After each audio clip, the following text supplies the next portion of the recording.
Hello guys, welcome back to the channel. आजको भिडियोमा चाहिँ म डिबी एप्लिकेसन फर्म चाहिँ अनलाइनबाट कसरी फिलअप गर्ने त्यसको बारेमा म तपाईहरुलाई चाहिँ लाइभ डेमो देखाउँछु हैन। तपाईहरुले त्यसलाई हेरेर चाहिँ यसरी फर्म फिलअप गर्ने भनेर आफूले पनि आफै घरमा बसेर चाहिँ फर्म फिलअप गर्न सक्नुहुनेछ। अब फर्म फिलअप गर्नको लागि चाहिँ सुरुमा डिबी PROGRAM program.state.gov गरेर इन्टर गरे भने इन्टरफेस खुल्छ हैन। अनि त्यसपछिबाट बिगिन इन्ट्रीमा जाने अनि यहाँ जस्तै यो क्याप्चा क्यारेक्टर थिच्नु भन्छ JYRWNC यसो गरेर सबमिट गर्ने। सबमिट गरेपछि यहाँ सुरुमा आफ्नो डिटेल राख्नु पर्यो। तपाईको जो चाहिँ एप्लिकेन्ट हो, जो चाहिँ सुरुमा एप्लिकेन्ट भएर फर्म भर्ने हो उसको डिटेल राख्नु पर्यो।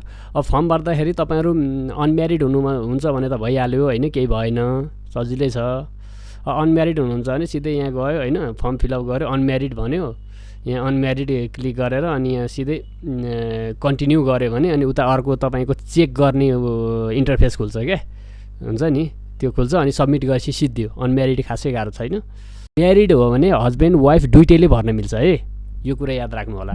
यसमा चाहिँ अब कास्ट लेख्ने हैन, फ्यामिली नेम भनेको तपाईको थर हुन्छ नि, यहाँ राख्ने, यहाँ राख्ने। अनि फर्स्ट नेम के छ यहाँ राख्ने। अनि त्यहाँ मिडल नेम के छ, मिडल नेम छ भने राख्ने, नत्र भने नो मिडल नेम गर्ने। अनि त्यहाँ जेन्डर मेल वा फिमेल के हो, मेल भने मेल, फिमेल भने फिमेल। त्यसपछि एउटा मन्थ के छ, यहाँ एडीमा तपाईलाई डेट थाहा छ भने यहाँ चाहिँ मन्थ अनि डे इयर राख्ने। थाहा छैन भने BS to AD CONVERTR converter गरेर कहिले छ यहाँ चुज गर्ने। कहिले हो तपाईको यहाँ BS मा चाहिँ नेपाली डेट चाहिँ कहिले हो, जन्ममिति यहाँ राख्ने हैन। अनि यहाँ कन्भर्टमा क्लिक गर्ने, इयर मन्थ के हो चुज गरेर कन्भर्टमा क्लिक गरिसकेपछि 1994 सेप्टेम्बर भनेको 9:30। अब यहाँ डेट 30 हैन, month sorry month 9 day 30 year 1994 हैन।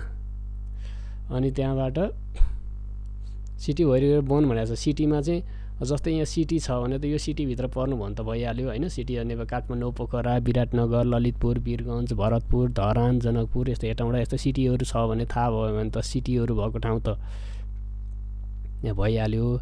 सिटी छैन भने चाहिँ के हो नि त, सिटीहरू छैन भने थाहा छ, जस्तै सिटी हुँदैन नि त गाउँहरूमा त हैन, दुर्गम गाउँहरूमा सिटी हुँदैन। त्यसको ठाउँमा चाहिँ तपाईको यहाँ गाविस वा गाउँपालिका जे छ त्यसलाई राख्दिने हैन। जस्तै तपाईको जीवनसा गुन्ची भनेर छ भने गुन्ची राख्ने हैन। अनि अरू गाउँपालिका के छ भने गाउँपालिकाको नाम यहाँ राख्न सक्यो हैन। अनि केही पनि थाहा छैन बसिटी अनलाइन गरिदिन सक्यो। अनि त्यसपछिबाट country where you are born भनेको छ। कन्ट्री चाहिँ अब कुन के हो त हैन, जहाँ जन्मेको त्यही हो। नेपाल हो भने नेपाल हैन, नेपालै भइहाल्यो। अनि country of eligibility for DV programme भने यसलाई एसै हुन्छ, यसलाई केही पनि नगर्नु है, यसलाई केही गर्न मिल्दैन, नो गर्न मिल्दैन, यसलाई चाहिँ एसै यत्तिकै छाड्दिने। इन्ट्रान्ट फोटोग्राफ भनेको छ। यसमा चाहिँ तपाईहरुले जुन 600x600 को फोटो बनाउनु भएको छ नि, त्यो फोटोलाई चाहिँ यहाँ चुज न्यू फोटो गर्ने। अनि चुज न्यू फोटो गरेर यहाँ राख्ने है, 600x600 फोटो यहाँ ल्याएर राख्ने आफ्नो। अनि मेलिङ एड्रेस आयो। मेलिङ एड्रेस एमा केही गर्नु परेन, अप्सनल भनेको चाहिँ इन केस अफ भन्न भनेको छ। एड्रेस लाइन 2 मा चाहिँ तपाईको यहाँ जस्तै गाउँपालिका वा गाविस वा नगरपालिका के छ हैन, नगरपालिका हैन के छ त्यसलाई यहाँ राख्ने। जस्तै गुन्ची भने गुन्ची हैन, 02 वार्ड नम्बर। अनि के हो रामेछाप भने अरे एमसी अच्छा चाहिँ रामेछाप राख्न सक्यो हैन, जे हो त्यही राख्न सक्यो। यहाँ चाहिँ तपाईको फुल एड्रेस राख्न सक्यो है एड्रेस लाइन 1 मा है। अब मैले यहाँ जस्तै भिडिसी अनि वार्ड नम्बर र जिल्ला राखेको छु है। यसरी तपाईँ गाउँपालिका वार्ड नम्बर जिल्ला हैन, अनि त्यहाँ तपाईँको नगरपालिका वार्ड नम्बर जिल्ला यसरी राख्न सक्नुहुन्छ है। त्यो गर्न सक्यो। एड्रेस लाइन 2 भने चाहिँ अप्सनल हो, तपाईँले राख्न पनि सक्नुभयो, नराख्ने हुन्छ। जस्तो तपाईँ अहिले करेन्टली कहाँ बस्नु भएको छ त्यो राख्दै नै हुन्छ है। जस्तै तपाईँ अहिले बनेपा बस्नुभएको छ भने बनेपा काभ्रे भनेर लेख्न सकियो है। यसरी गरेर लेख्न सक्यो होइन। तपाईँ यसरी भन्न सकिएछ भने, नत्र केही पनि परेन। यो अप्सनल भनेर चाहिँ केही गर्नु परेन है। अब त्यसपछि सिटी अर टाउन, यसमा केही पनि नलेखेदै भयो है। तपाईँले लेखे पनि भयो, नलेख्ने भयो। तपाईँ गुन्सी टु रामेछाप भयो होइन एड्रेस। अब यसमा चाहिँ सिटी कि टाउन के हो भन्दा सिटी चाहिँ GUNS नै भयो होइन। अनि त्यहाँ डिस्ट्रिक्ट, कन्ट्री, प्रोभिन्स, स्टेट भनेको छ। डिस्ट्रिक्ट के हो त? रामेछाप हो, त्यो गर्यो। अनि पोस्टल कोड के हो त? रामेछापको पोस्टल कोड भनेर सर्च गर्ने। पोस्टल कोड अफ रामेछाप गरौँ है। त्यो गरेपछि यो देखिन्छ है 45400 अरे है। 45400 यसरी राख्ने। अनि पोस्टल कोड छैन भने नो पोस्टल कोड गरिदिने, केही थाहा छैन भने। अनि कन्ट्री के हो त? कन्ट्री नेपाल। अनि त्यहाँबाट country where you live today भने तपाईँ चाहिँ कहाँ बस्नुहुन्छ? नेपालमा हो भने नेपाल होइन। अब अस्ट्रेलिया हो भने अस्ट्रेलिया, क्यानाडा हो भने क्यानाडा होइन। अनि कोरिया हो भने कोरिया, यसरी चुज गर्न सक्नुभयो। जस्तै नेपालमा हुनुहुन्छ नेपाली गर्ने।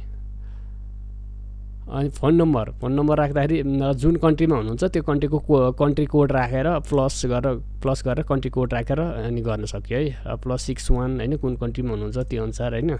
अब जस्तै 977 यसरी गरेर अनि मोबाइल नम्बर यसरी तपाईँले राख्न सक्यो है। यो नराखे नै हुन्छ, तर राख्यो भने राम्रो हुन्छ। मोबाइल नम्बर राख्दा राम्रो है, मोबाइल नम्बर चाहिँ। अनि इमेल एड्रेसको कुरा आयो। इमेल एड्रेसमा चाहिँ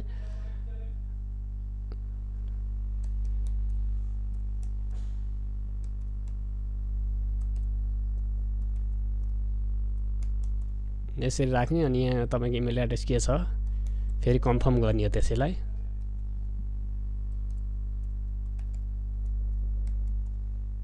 यो गरिसकेपछि इमेल एड्रेस के हुन्छ भने this email address will be use to provide you with additional information if you are selected भनेर छ। तपाईँ सेलेक्ट हुनुभयो भने चाहिँ उनीहरूले तपाईँलाई चाहिँ नोटिफाई गर्न चाहिँ यो इमेल एड्रेस युज गर्छ क्या। त्यही भएर यो इमेल एड्रेस चाहिँ एकदम इम्पोर्टेन्ट हुन्छ है।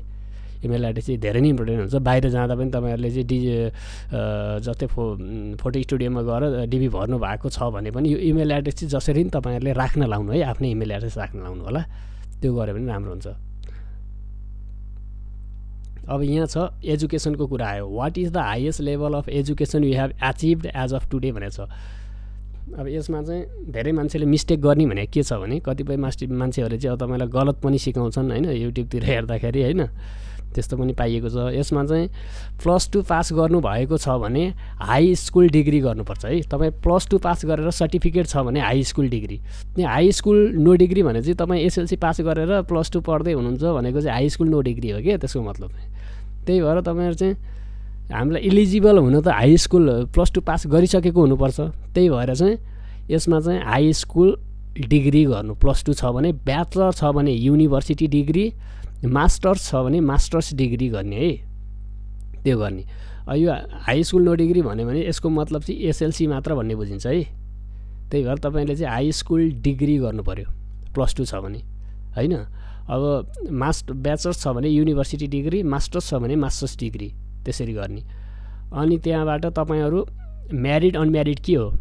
अनम्यारिड हो भने यहाँ अनम्यारिड टिक लाउने।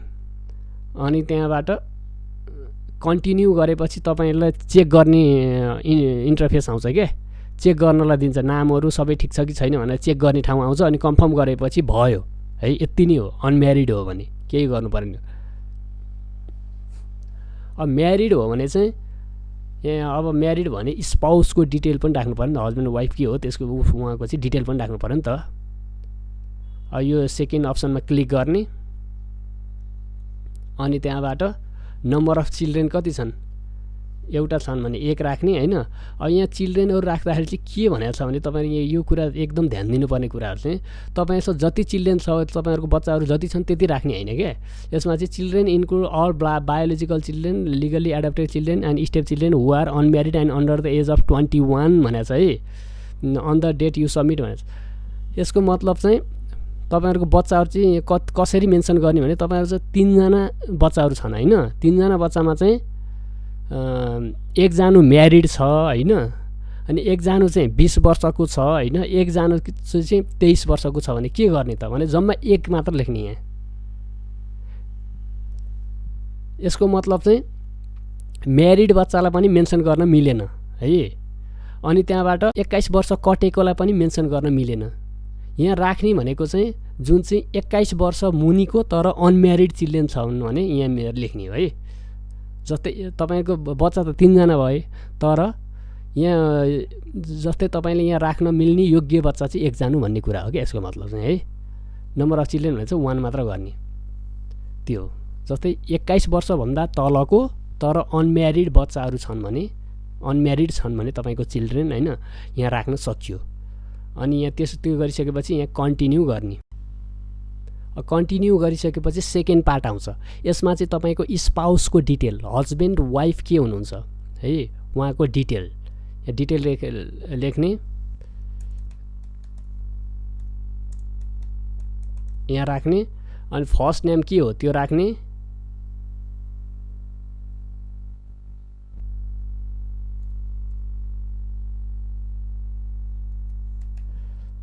अनि फर्स्ट नेम राख्ने अनि मिडल नेम के छ भने राख्ने नत्र नराख्ने नो मिडल नेम गर्ने अनि त्यहाँबाट डेट अफ बर्थ कति हो जस्तै यसरी अनि मैले कसरी कन्भर्ट गर्नु भने त्यसरी थाहा छैन भने त्यसरी कन्भर्ट गरेर यहाँ हुन्छ नि हाम्रो पात्रमा गएर तपाईहरु कन्भर्ट गर्न सक्नुहुन्छ अब यहाँ थाहा छ भने यहाँ राख्ने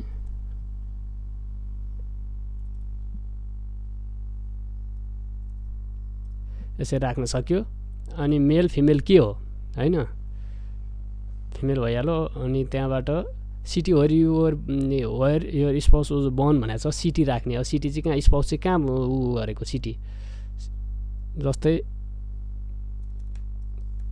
भक्तपुर हो भने भक्तपुर राख्ने अनि त्यहाँबाट कन्ट्री वेयर यु बोर्न भनेको छ नेपाल हैन जहाँ जन्मेको त्यहाँ लेख्ने अनि स्पाउसको फोटोग्राफ राख्नु पर्यो यहाँ स्पाउसको चुज न्यू फोटो गर्ने अनि तपाईको हस्बेन्ड वाइफ जो हुनुहुन्छ उहाँको चाहिँ यहाँ फोटो चुज गर्ने अनि त्यहाँबाट चिल्ड्रेन भनेको बच्चाको चाहिँ फोटो यहाँ फ्यामिली नेम हुनु पर्यो बच्चाको थर के हो हैन नाम के हो हैन अनि त्यहाँ मिडल नेम छ भने राख्ने नत्र नराख्ने बर्थ डेट के हो त बर्थ डेट कति छ यहाँ राख्ने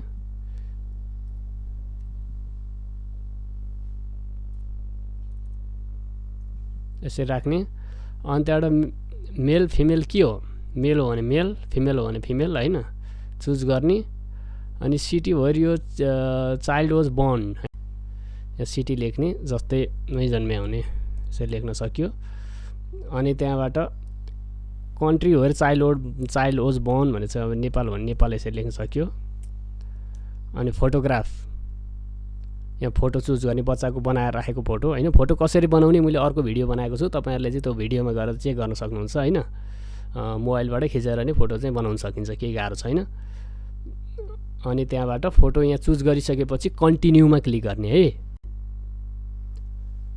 अब कन्टिन्यू गरिसकेपछि यो पार्ट आउँछ है यसमा चाहिँ तपाईको नेम हुन्छ नि सबै चेक गर्नु होला तपाईको नामदेखि लिएर थरदेखि लिएर मेल फिमेल हैन डेट अफ बर्थ अनि त्यहाँबाट कहाँ जन्मेको के हो सबै एड्रेसदेखि लिएर सबै चेक गर्नु होला है यसरी सबै चेक गर्न सक्नुहुन्छ यो चाहिँ चेक गर्ने ठाउँ हो हैन यहाँ सबै चेक गर्न सकियो अनि सबै ठीक छ भने लास्टमा गएर तपाईले चाहिँ सबमिटमा क्लिक गर्नुस्